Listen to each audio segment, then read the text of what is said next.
Hello YouTube, bienvenue ou re-bienvenue sur ma chaîne Nesty Books and Coffee. Aujourd'hui on se retrouve pour ma vidéo préférée, c'est celle que j'ai préféré faire l'an dernier et j'adore la regarder chez les autres. Il s'agit de mon top 10 de mes meilleures lectures de cette année 2023 ou l'occasion de revenir sur tous ces merveilleux moments de lecture. Ça a été une année tellement riche en lecture, j'ai lu plus de 130 livres, graphiques compris évidemment, mais je lis beaucoup je trouve. Et ça m'a fait énormément de bien. J'espère continuer et j'ai fait de très très belles découvertes que je vais partager avec vous. Si jamais j'y arrive, je vais essayer de vous remettre mes updates lecture en lien avec la liste des livres en barre d'infos. J'espère vraiment que vous allez bien et on traîne pas parce qu'il y a quand même 10 livres. C'est parti!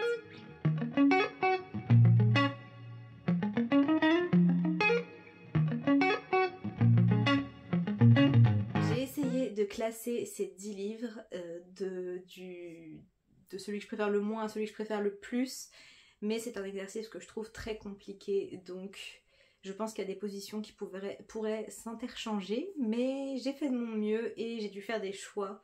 Donc il y a certains de mes coups de cœur, parce que je n'en ai pas eu que 10 dans cette année, qui ne sont pas dans cette liste, mais on va dire que j'ai choisi la crème de la crème. En 10e position, j'ai mis Daisy Jones and the Six de Taylor Jenkins Reid, publié chez Charleston. Dans Daisy Jones and the Six, on va suivre le groupe Daisy Jones and the Six, qui est un groupe de musique plutôt rock, et on va suivre leur développement, leur montée dans le milieu de la musique et aussi leur chute. Et c'est un livre qui est écrit sous forme d'interview, donc quelqu'un pose des questions sur des événements et chaque personne va y répondre, chaque membre du groupe ou les personnes qui ont pu croiser leur route.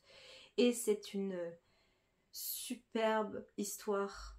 Enfin, c'est des personnages que j'ai trouvé tellement réalistes et on a vraiment l'impression que les personnages ont existé, que le groupe a existé. Il me semble que c'est inspiré du groupe Fleetwood Mac, qui a une histoire assez rocambolesque avec des séparations et autres, et c'est vrai que ça ressemble un peu. J'ai adoré le personnage de Daisy, mais pas seulement, j'ai aimé tous les personnages, je trouve qu'ils sont d'une justesse incroyable, d'un superbe réalisme, et je vous recommande également la série qui a été faite sur Prime Video avec une bande originale qui est juste à tomber. Vraiment, comme quoi on a vraiment l'impression que ce groupe a existé, parce que l'album de la bande originale est juste génial. Bref, je vous recommande fortement cette histoire qui m'a beaucoup émue. J'ai hâte de découvrir d'autres écrits de Taylor Jenkins Reid parce que c'était le premier et le seul jusqu'à maintenant. Mais je vais me pencher sur son cas parce que celui-là m'a beaucoup plu. En 9e position, on retrouve Beast of Prey, le tome 1, Que la chasse commence, de Ayanna Gray. Ici, c'est la version reliée sans la jaquette parce que je trouvais le dos très beau. Dans Beast of Prey, on va suivre deux personnages. Le premier, c'est Coffee, c'est une jeune fille qui travaille dans un zoo dans lequel elle vit pour essayer de rembourser les dettes de son père décédé avec sa mère. Donc elles sont toutes les deux dans ce zoo et elles sont à la botte du dirigeant. Et on va suivre Econ. Econ, il se prépare à devenir une sorte de soldat pour protéger la ville. Et cette ville, elle est entourée, enfin elle est bordée d'une très grande forêt dans laquelle il y aurait une créature terrifiante qui terrorise tout le monde et qui tue beaucoup de monde.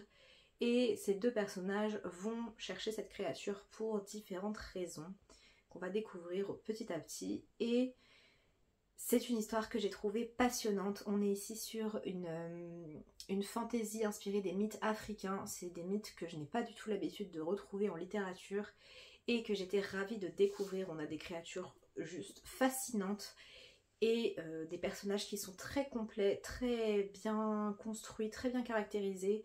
Econ, il a des sortes de troubles obsessionnels compulsifs et il a un petit peu du mal à parler, enfin à communiquer et à comprendre à comprendre les autres. Et Coffee, c'est une jeune fille avec beaucoup de tempérament, mais qui a aussi ses fêlures et ses peurs. Et c'est deux personnages que j'ai beaucoup aimés. Il y a une petite romance, mais que je trouve qu'elle ne prend pas trop de place et c'est très appréciable. Et j'ai très hâte de lire le tome 2 que je n'ai pas encore lu. Ça va être une trilogie. J'ai vu des retours sur le tome 2 qui ne sont vraiment pas terribles, donc j'espère qu'il ne me décevra pas trop. Mais en tout cas, ce tome 1 était très intéressant et vraiment passionnant. Et je l'ai dévoré en très peu de temps parce que il y a pas mal de suspense et on a vraiment envie de savoir ce qui se trame. En 8e position, on retrouve L'Empire des femmes, le tome 2, Ténéros, de Cassandre Lambert, publié chez Didier Jeunesse. Dans l'Empire des femmes, on va suivre deux personnages qui vivent dans un univers où les femmes ont pris le pouvoir, ont le pouvoir, et les hommes sont plus ou moins réduits à l'esclavage, c'est-à-dire qu'ils ont trois destinées possibles. Soit ils deviennent des géniteurs puis des nourrices, des sortes de nourrices, soit ils... non, deux destinées possibles. Soit ils sont envoyés sur une île, Ténéros, et ils doivent se débrouiller, ils sont abandonnés là-bas et on s'en fiche un petit peu. Les femmes font tout dans cette société. Et chaque année, je crois que c'est chaque année, il y a un concours qui est organisé et quelques hommes de Ténéros peuvent venir sur l'île principale pour participer à une compétition pour devenir des géniteurs, et des jeunes filles doivent choisir des géniteurs pour avoir des enfants. Et on va suivre donc Adona, qui est la fille de la gouvernante de cet endroit, et elle doit choisir son géniteur cette année, sauf qu'Adona elle commence à se poser des questions et elle n'est pas trop sûre de vouloir devenir mère. Et on va suivre en parallèle Hélios qui vient de Ténéros et qui veut devenir géniteur, en tout cas qui va participer à la compétition, mais peut-être pour des raisons un petit peu plus complexes que simplement devenir géniteur. Et ces deux personnages vont se rencontrer. C'est une duologie qui est absolument géniale. Donc ça c'est le tome 2 et le dernier tome. Le premier tome se finit sur un cliffhanger. Et le 2 n'était pas sorti à l'époque. Donc je me suis jetée dessus vraiment. Je l'ai acheté, je l'ai lu dans la journée. J'ai adoré. La plume de Cassandre Lambert, elle est très accessible. Mais elle ne manque pas du tout je perds mes mots. de suspense, de... rythme, voilà, c'était ça. Elle ne manque pas du tout de rythme, on est vraiment plongé dans cette aventure. Et ce tome 2, on a plein de révélations, on a des nouveaux personnages, on a des points de vue d'autres personnages qu'on voyait dans le tome 1 mais qu'on n'entendait pas spécialement. Et j'ai trouvé que c'était génial. La fin est superbe pour... alors je dirais que c'est une sorte de dystopie. Je trouve que c'était une très belle fin, je ne vous en dirai pas plus, mais elle m'a beaucoup plu. Et je suis activement le travail de Cassandre Lambert depuis, parce que j'ai vraiment adoré cette duologie.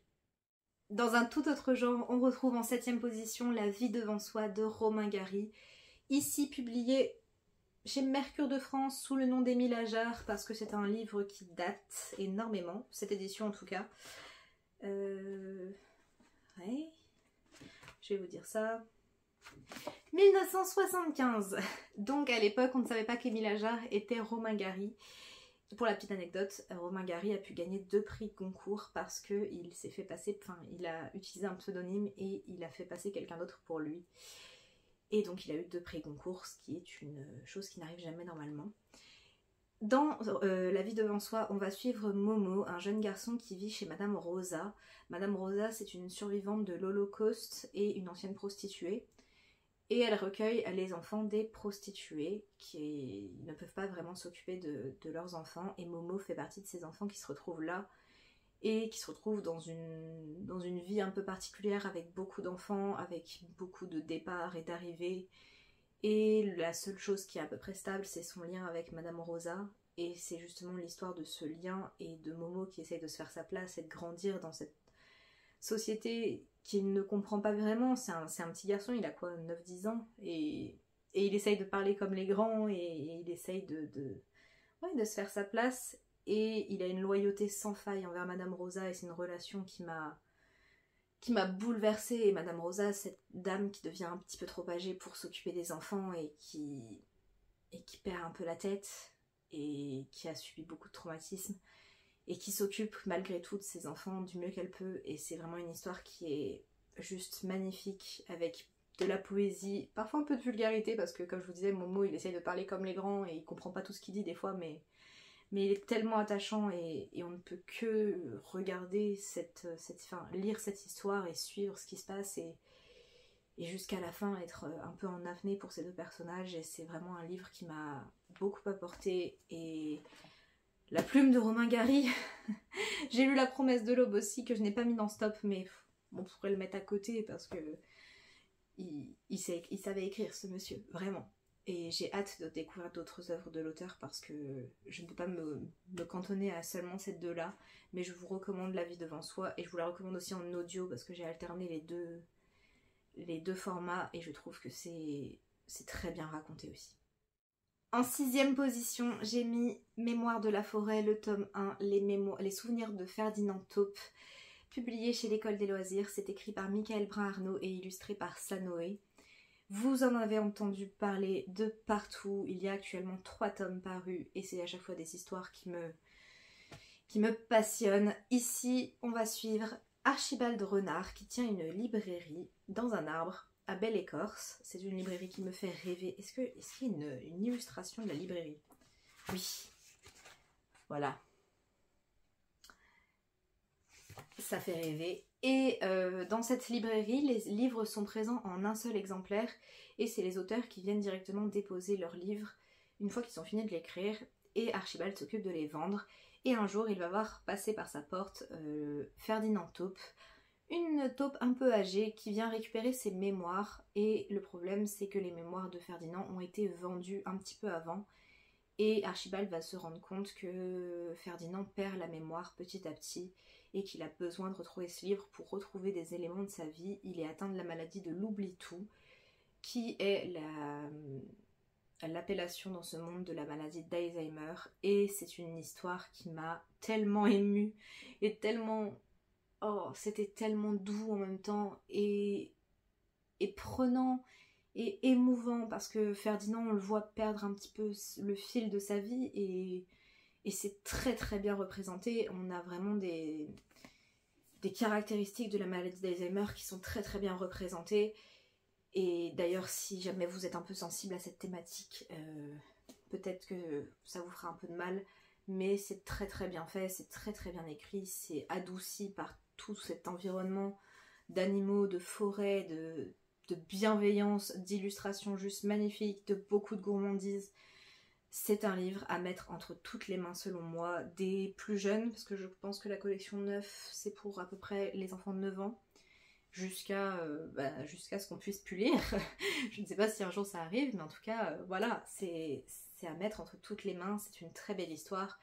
Le tome 2 était excellent aussi, le tome 3, je n'ai pas encore eu le temps de vous en parler, mais ça va venir. Et je vous recommande ce livre à 100%, il devrait être dans toutes les bibliothèques je pense, et dans toutes les salles de classe, et dans tous les hôpitaux, et partout en fait. C'est vraiment une référence selon moi dans le milieu de la littérature jeunesse actuellement. Et Michael Brun-Arnaud a travaillé avec des personnes atteintes de maladies d'Alzheimer ou de troubles dégénératifs. Et ça se sent, on sent qu'il sait de quoi il parle, et ça fait beaucoup. Et les illustrations de Sanoé...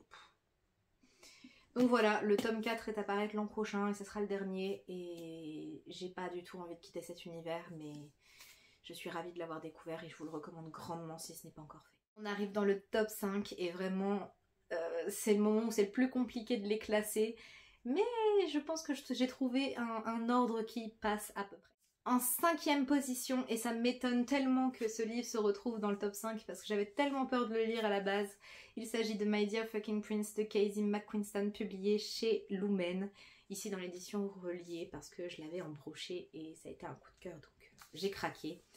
Dans My Dear Fucking Prince, on suit 2 jeunes hommes. Le premier c'est Alex, c'est le fils de la présidente des États-Unis. Et il aide sa mère actuellement à faire campagne parce qu'elle elle voudrait être réélue. Et on va également suivre Henri qui est le petit-fils de la reine d'Angleterre, du roi, oh je sais plus. Bref, qui fait partie de la famille royale d'Angleterre. Et ces deux-là se détestent cordialement depuis longtemps maintenant, sauf que un jour, à un événement, ils vont provoquer un début d'incident diplomatique et on va leur demander de faire semblant d'être amis pour rectifier le tir.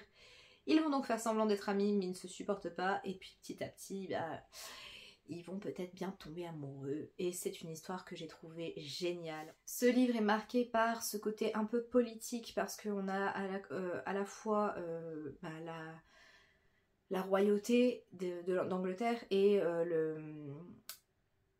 la course pour la campagne de la présidente des États-Unis et on a aussi tout ce chemin pour le droit des homosexuels parce que Henri fait partie de la royauté donc il n'est pas censé pouvoir aimer quelqu'un du même sexe et ça pose énormément de problèmes et de questions.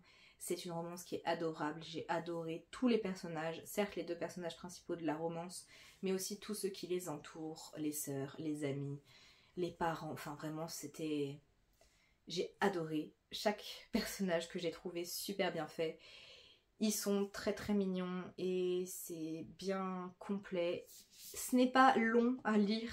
En fait, au début, j'avais très très peur parce que les chapitres sont très longs et c'est une spécialité de Casey McQuiston de toute évidence. Mais ça se dévore. Ce n'est pas trop compliqué, ce n'est pas trop politique. C'est une belle romance et qui m'a mis des papillons dans le ventre et ils étaient vraiment trop mignons et je vous le recommande à 100%. Attention, il y a des scènes explicites, je préfère le préciser parce que je ne le savais pas.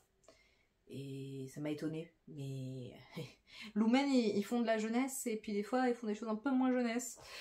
Et je vous recommande grandement de lire le livre avant de regarder le film parce qu'il y a eu un film qui m'a beaucoup déçue. Où c'est trop de changements, trop de suppression, trop de... Je sais qu'on peut pas mettre un livre comme ça en un seul film et faire rentrer tous les détails, mais le livre est tellement complet et tellement bien. Je vous le recommande grandement. C'est une histoire qui est juste magnifique. En 4e position, et pour pas que ce soit trop redondant avec mon dernier update lecture, je ne vais pas trop traîner, mais je vous parle évidemment de l'Empire du Vampire de Jay Kristoff, publié chez De Saxus. Ici, on va suivre un homme et un garçon, parce qu'on le suit sur 2 temporalités. Gabriel de Léon, qui fait partie des Saints d'Argent, ce sont des demi-vampires qui se battent contre les vampires qui ont pris le pouvoir. Et je vais m'arrêter là, parce qu'il y a tellement à dire, et c'est tellement à découvrir que je ne veux rien vous spoiler. Mais sachez que c'est une histoire qui m'a subjuguée, la plume est très très efficace, c'est plein de détails, l'univers est très très bien construit, les personnages sont nuancés et parfois très gris et en même temps on ne peut pas s'empêcher de les apprécier et de vouloir qu'ils soient à l'abri, sauf que ils sont pas toujours à l'abri. C'est très sanglant, c'est très violent, c'est Jay Kristoff pour adultes. C'est exactement comme Nevernight, ça ne prend pas de gants. C'est peut-être même un peu pire que Nevernight, je sais pas. Je ne saurais pas vous dire, mais en tout cas, c'est une histoire que j'ai adorée. L'ambiance est juste parfaite pour l'automne-hiver. Il fait tout le temps froid, il fait tout le temps nuit, et on a l'impression d'être dans cette ambiance toute poisseuse, et c'est une réussite. C'est un coup de cœur, c'est un chef-d'œuvre pour moi. Vraiment, la narration, le suspense, tout est fait pour qu'on ne puisse pas lâcher le livre, et on a une alternance de différentes temporalités qui... On a envie de savoir ce qui se passe dans les deux. Enfin, vraiment, c'était une réussite. Le tome 2 sort normalement fin février. Enfin, est traduit normalement fin février. J'espère, parce que je l'ai laissé traîner. Mais j'aurais dû le laisser traîner jusqu'à la sortie du tome 2, parce que cette fin... Lisez-le. Si vous avez envie de voir des vampires qui font vraiment peur et qui vous mettent vraiment mal à l'aise, l'Empire du Vampire. On passe à quelque chose de très doux par rapport... Celle que je cherchais de Cassandre Lambert, publiée chez Didier Jeunesse toujours. Ici, on est sur quelque chose de très différent de l'Empire des femmes. On est sur une... D'ailleurs, j'en ai parlé également dans mon dernier update, donc je vous le remets en barre d'infos pour pas trop m'attarder. On est sur une... Pas une romance, non, c'est pas une romance selon moi. On est sur un contemporain où on suit 2 jeunes adultes. Le premier, c'est Noah qui rentre à l'université pour sa première année de fac et il va découvrir c'est quoi la vie étudiante et il va tomber éperdument amoureux d'Armel, une jeune fille, une jeune femme qui elle va essayer de l'aider à vivre, à explorer un peu la vie étudiante dans tous ses aspects, sauf que Armel elle va pas très très bien et Noah va l'apprendre petit à petit et apprendre à découvrir ce qu'elle a. Et c'est une très très belle représentation de certains troubles que je ne nommerai pas parce que ça serait potentiellement du spoil. Et c'est aussi une très belle découverte de la vie étudiante. On parle énormément de précarité étudiante, ce que je trouve génial parce que c'est rare d'en entendre parler. Je lis souvent des livres, alors principalement des livres traduits, mais où les étudiants ont aucun problème parce que papa et maman sont riches. La vraie vie, où il y a des gens riches et il y a aussi des gens qui galèrent et qui sont au crous dans des toutes petites chambres et qui font de leur mieux.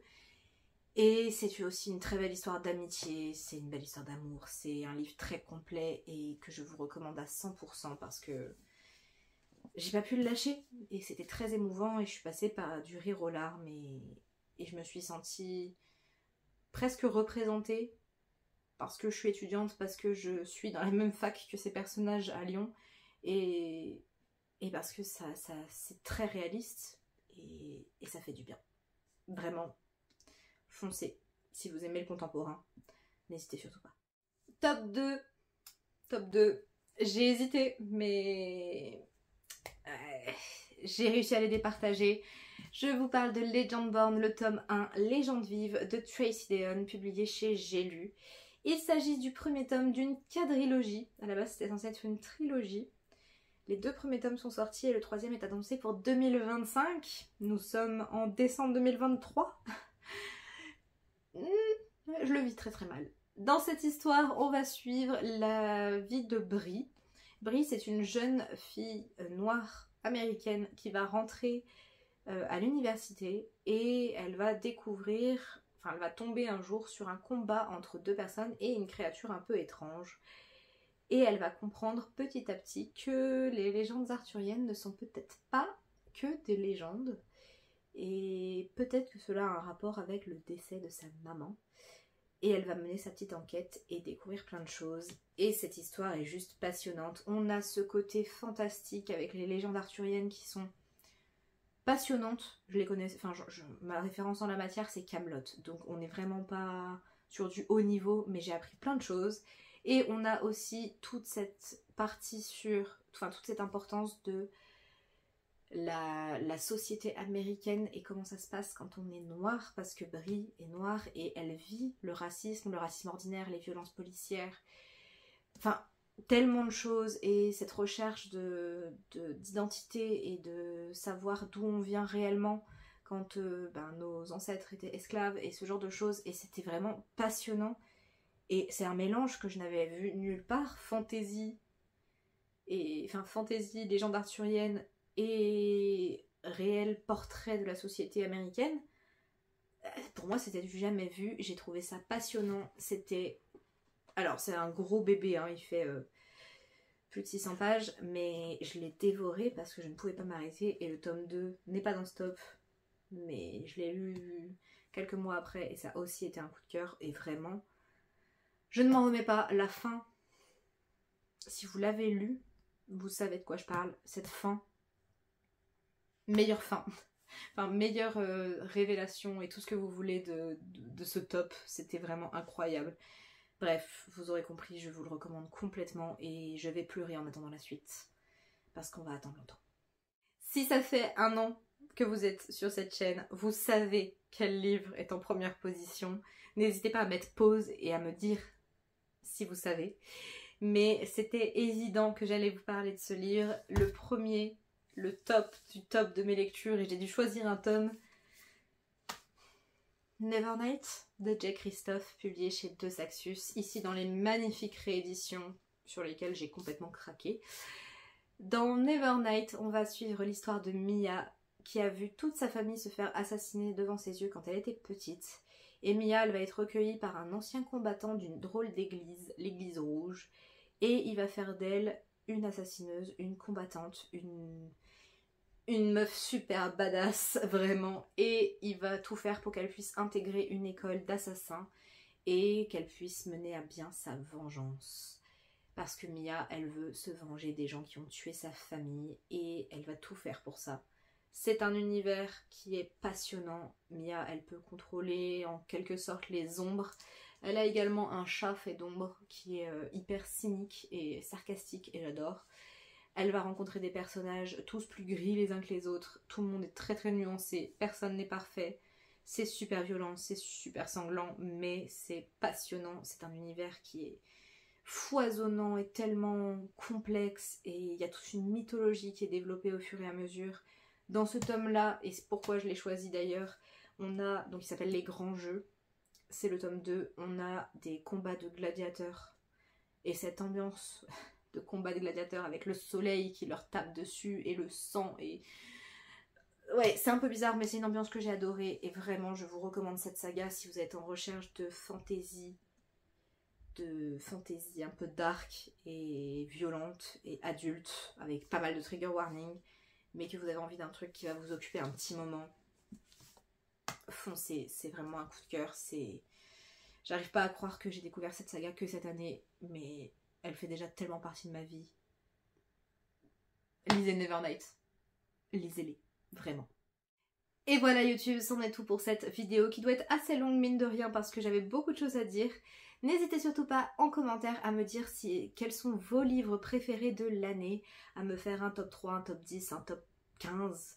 Bref, mettez-moi tous les livres que vous avez aimés ou votre livre préféré de cette année. Si vous n'avez rien à dire, n'hésitez pas à laisser l'emoji médaille, voilà, au podium, parce qu'on est sur le top du top du top de l'année. N'hésitez pas également à liker cette vidéo et à vous abonner si ce n'est pas encore fait. Vous verrez cette vidéo le 31, donc je vous souhaite un très beau réveillon.